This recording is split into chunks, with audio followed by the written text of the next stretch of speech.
Við höldum áfram hérna með föstudagsþáttinn og nú ætlum við að vinda okkur yfir í forvarnir og lögregluna. En næsti viðmælandi minn nýlega tekinn við starfi forvarnafulltrúa hjá lögreglunni á Norðurlandi eystra. Silja Rún, vertu hjartanlega velkomin í þáttinn. Já, takk fyrir það. Takk fyrir að bjóða mér. Okkar ánægjan og við vorum að ræða hérna fyrir viðtalið að þetta er embætti sem var til hérna einu sinni en nýlega búið að taka upp aftur. Hvað felst í starfi forvarnafulltrúa hjá lögreglunni?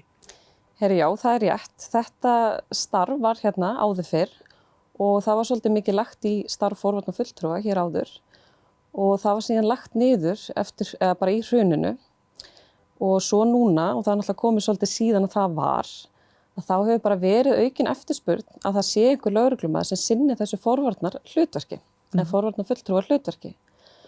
Já, embættið fann sem sagt eftir bara aukinni eftirspurn að sinna þessu starfi.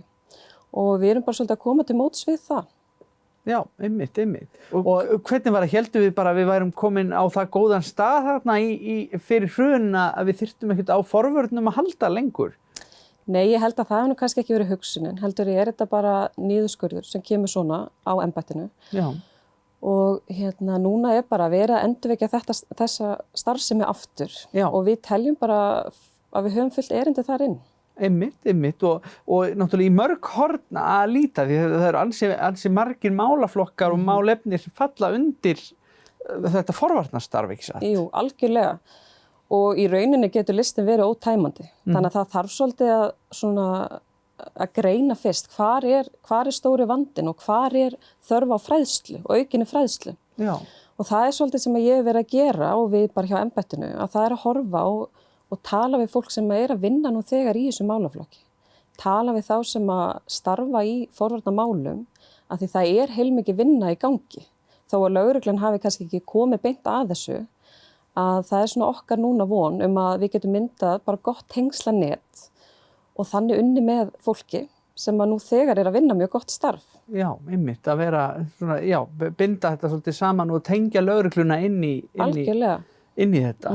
Og eru þið þá að setja ykkur í samband við aðila eða eru aðilar að hafa samband við ykkur eða bara bæði? Eða? Það er búið að vera svolítið bara bæði en ég hef svolítið verið í því núna bara síðustu viku síðan ég tók við að setja mig í samband og mynda eitthvað tengslanett og bara taka það fram. Það er rosa gott að koma inn í þetta starf og finna hvað allir eru jákvæði fyrir þessu. Það eru allir tilbúnir í þetta og það vilja allir að lögreglan komi að og það er rosa gott fyrir okkur að finna það. Já. Af því að við sjáum að það er rosa mikilvægt að við eigum bara jákvæð samskipti við aðra, að við séum partur af samfélaginu. Af því að það er nú stundu þannig að lögreglan er svolítið svona til hliðar og fólk hefur náttúrulega ýmsa skoðanir á lögreglunni. Það hlýtur náttúrulega að vera mikilvægt að lögreglan eigi þátt í þessum málum og sé svona virkur þáttakandi í samfélaginu, sé ekki bara svona til hliðar við það. Algjörlega og við erum að leggja áherslu á það að við séum í góðri samvinnu við aðra og þá bara einstaklinga, félagasamtök eða aðra stofnanir. Já. Og kannski ef við horfum til dæmis á bara börn og ungmenni og forvarnir þar og fræðslu að við erum ofta að vinna sömu markmið og þá er svo mikilvægt að það sé einhver vettvangur þar sem að er bara teymisvinna og hvort sem hún er þverfagleg eða ekki. Það hefur náttúrulega líka borið við það ekki svolítið í gennum tíðina að lögreglan hefur verið notuð sem gríla og svona kannski börn og svona hrætt með lögreglunni. Sko, við viljum náttúrulega endilega og sérstaklega bara foreldrar taki það spjall við börnin sín og þarna viljum við líka vera sýnileg, koma inn á leikskólana, koma kannski inn í grunnskólana, að börnin sjáu það að þau geta leita til okkar, að við séum bandamenn. Alls ekki mála okkur upp sem einhvern slæmt af því að við vitum það að við komum inn í líf fólks á erfiðum tímum. Já. Og það er svo sem ekkert lengt með það, förum ekkert lengt með það. Nei. En á sama tíma er svo mikilvægt að fólk hafi jákvæða ímynd á okkur þegar að þau þurfa að leita til okkar. Já.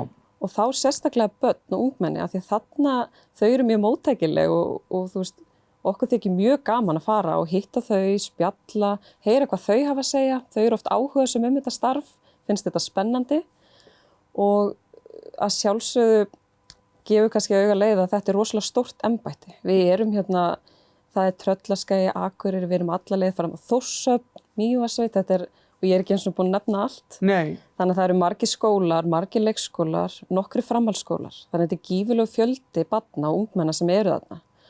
Og auðvitað væri gaman að geta farið og heimsótt alla. En þarna líka þurfum við svolítið að horfa sko hvar eru tækifærin og hvaða miðla getum við nýtt okkur. Það er að nýta okkur stafræna miðla sem dæmi. Koma svolítið forvarnavinnu inn þar með fræðslumyndböndum eða einhverju slíku. Nýta okkur þennan vettvang þar sem við erum öll. Meir og minna. Já. Og svo ég komi kannski inn á líka áhersluatriðin, það er einmitt að tala stafrænt ofbeldi. Já. Og þá kannski sérstaklega ef við erum með ungmenni í huga. Og það er kannski munur þarna er að sko börn í dag þau alast upp í stafrænum heimi, bara frá því að þau eru pínu lítil. Eitthvað sem að við kannski sem eldri erum tengjum ekkert alveg við. Við fengum náttúrulega kannski að vorum svona fljóta að læra á þetta. Einmitt, en ólumst ekki upp í þessum heimi. Ekki jafn mikið. Nei. Og þetta er orðin ákveðin partur að þeirra bara sjálfsímynd. Það er þessi stafræni heimur og hann opnar náttúrulega gífurlega stóran heim fyrir þeim strax. Og þarna er bara mikilvægt að sé góð fræðsla og kannski þarna viljum við leggja svolítið áhersluna. Það eru ákveðnar hættur og það er ákveðin hluti sem verður að varast. En þess þá heldur þá þurfum við fullorðna fólki að stíga inn og sko vera tilbúin að fræða og vera tilbúin að tala þessa hluti. Af því að við getum ekki ætlast til þess að börnin, ef þau lenda í einhvers konar vanda eða broti, að þau leiti til okkar, ef að við tölum ekki hlutina. Nei. Af því við verðum að vera að sýna þeim að þau geta treyst okkur og þau geta komið og rætt við okkur. Og þess vegna langar mér líka bara að hvetja til dæmis fullorðið fólk og foreldra til þess að ræða þessa hluti við börnin sín. Já. Og vera bara svolítið að spyrja spurninga. Af því þetta er svolítið falinn heimur og það er kannski bara ákveðin brot sem við sjáum í stafrænum heimi sem koma á borð lögreglu. En það er í rauninni kannski bara toppurinn á ísjakjan. Og ég held að þetta sé málaflokkur sem eigi eftir að vega mun þyngra á komandi árum.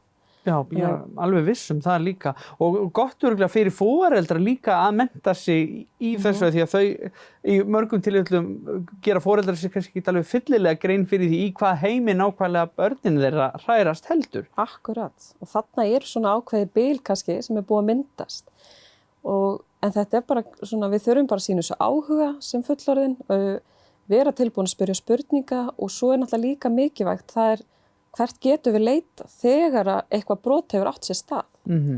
Að þau fái fræðslu og einhvers konar efni varðandi það hvert þau geta leitað. Og þarna telji lögregluna bara að vera í svolítið góðri stöðu. Já, það hlýtur líka að vera vandasamt svona í þessu umhverfi sem við búum við í dag bara út af þessum heimsfaraldri og svona að vinna þessa vinnu. Hvernig sérðu fyrir þér næstu vikur og mánuði í þessu forvarnastarfi? Já, það er náttúrulega, okkur er svolítið hömlu setta núna, við getum ekki farið inn í alla skóla og eins og við myndum vilja gera og til dæmis bara í síðustu viku þá var ég heppin að ég fekk að fara og halda fyrirlestur framhaldsskólum á Laugum, þar sem við töluðum við 16-17 ára ungmenni og þessi mál.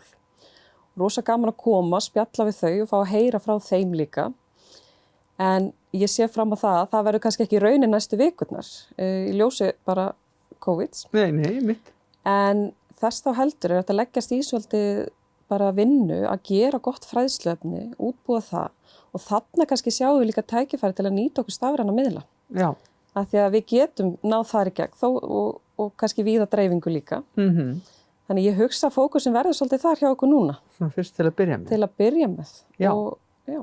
En þetta er ótrúlega spennandi og brýnt og þarft og ég held einmitt eins og þú segir að lögreglan sé sá aðili sem fólk hugsar til fyrst og hugsa sér að leita til frekar en bara einhver sem er að reyna að hanka þig á því að þú keyrðir of hratt eða eitthvað svoleiðis. Algjörlega. Þannig að þetta er bara mjög spennandi. Þakka þér kærlega fyrir að koma í þáttinn og segja okkur frá þessu. Já, takk fyrir mig.